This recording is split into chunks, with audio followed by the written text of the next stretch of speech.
Many of you were here a couple of years ago when for Lent I gave up plastic, which is a practice that I have mostly kept up. It's difficult, but I mostly do it so that my refusal to use plastic or perhaps the crystals that I wear around my neck might make it obvious that I'm a bit of a hippie. And I'm the kind of hippie who makes all of my own beauty products and then for Christmas gives them to people wrapped up in a reusable produce bag.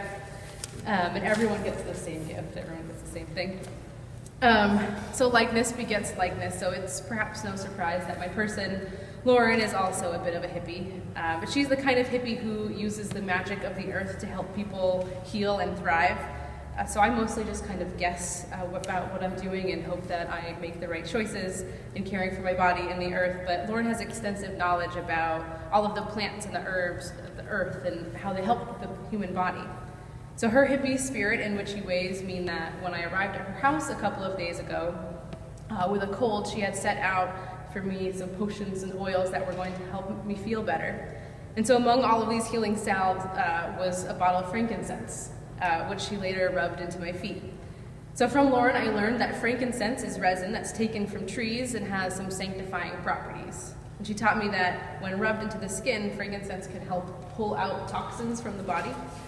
So I don't really understand science or herbology, but I do know that when following the instructions of Lauren, my colds are generally shortened to just a couple of days. So it's certainly doing something. I don't know what use the newly born Jesus or his parents may have had for frankincense, but it's no surprise to me that it seems Lauren is very wise, as frankincense was one of the things that the Magi brought with them when they went to see baby Jesus. So Jesus, who was foretold and celebrated, may have had some of this oil or tree. I don't really know what form it came in or comes in or may have been given to Jesus. But they gave this gift to he who was most holy. And I don't know what a newborn child did with frankincense or gold or myrrh, but it was what the Magi were led to bring when they traveled this great distance to see he who was to become the ruler of the Jews. So since early childhood, my parents taught me that I should never arrive anywhere empty-handed. So I travel with a bag of homemade lip balm that I have just in case I go somewhere unexpectedly. So I have a gift that I can give that also lets people know I spend more time hugging trees than I do hugging people. And when I bring my homemade products free of chemicals and ingredients that are harsh on the body, I find a small way to care for people. So these are the gifts that I bring to those I love, just as herbal remedies and plant-based nutrition is what Lauren brings to the people she loves. These are the gifts we believe most needed for those we care for. I can only hope that those I bring gifts to have some use, perhaps more use for lotion than an infant has for gold. But to find the baby Jesus, the Magi followed a bright star in the sky. They were moved and compelled and called in this direction that they were meant to go. And when they arrived at the house where Jesus and his mother Mary were, they fell to their knees in worship, knowing that they had made it to the right place and bestowed these gifts upon him. So we each have unique gifts that we share with others, gifts that we share with those we love, gifts that we bring with us when we follow in the direction that we are called.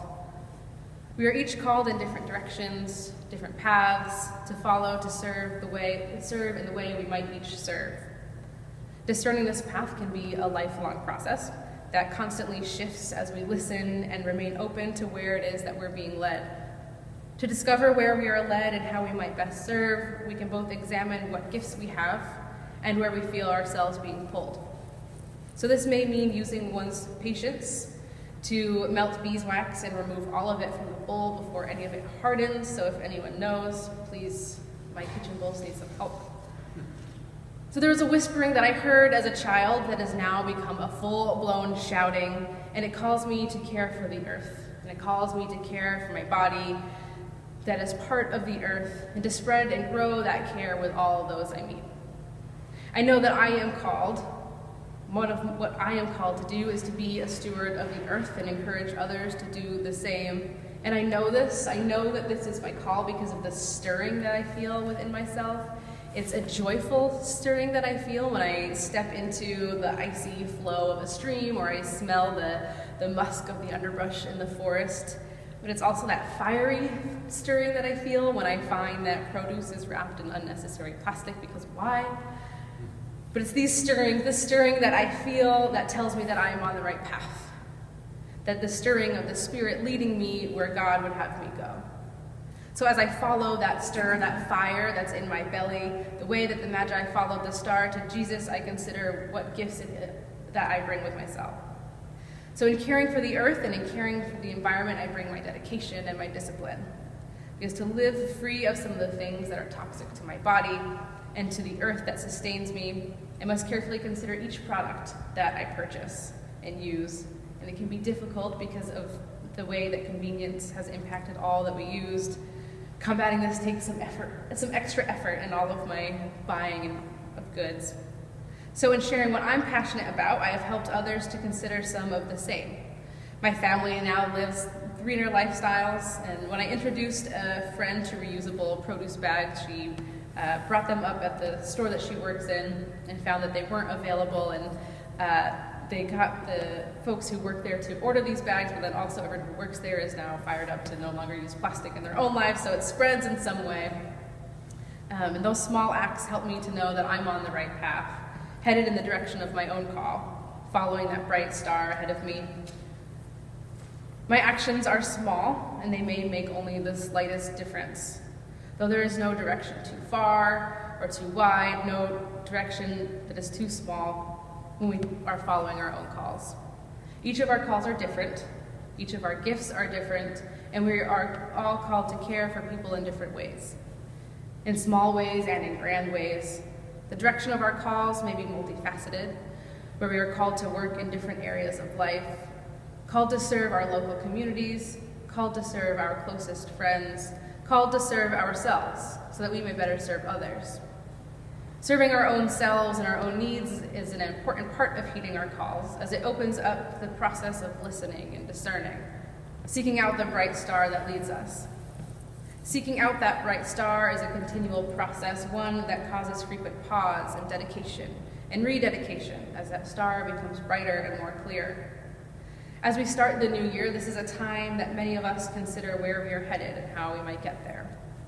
Many of us make New Year's resolutions about the ways we want to change things in our lives or perhaps in the lives of others.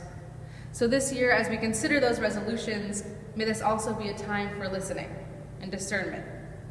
Many of us have made personal resolutions about lifestyle changes that we might want to make. And as we do this, we might also consider what changes we want to make in our lives so that we can be open to discerning our call and the way that we're led, and what gifts we bring as we go there. Where we are being led and what gifts we may bring when we get there may take shape throughout the year. New and different every year as we continue to recommit and discern our individual calls and the gifts that we arrive with and that help us to get there on the way. We might not always get it quite right, but those detours are also part of the journey. When the Magi journeyed to see Jesus, they stopped and asked for directions because stars are not as easy to follow as Google Maps.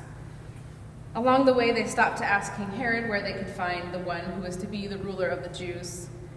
They asked for help, as we all need help and direction from time to time, though King Herod might not have been the best person to ask, for he was a bit threatened by Jesus. But the Magi did not let King Herod or anyone else stop them on their way to see Jesus.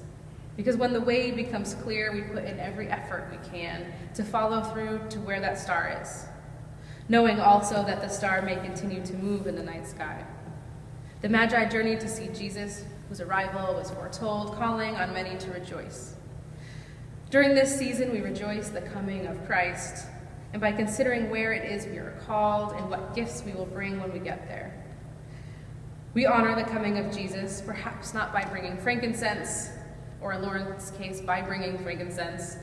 Though most of us are not bringing the gifts of the Magi, we can all bring the gifts that we have to give to those we are called to give and to serve those we are called to serve.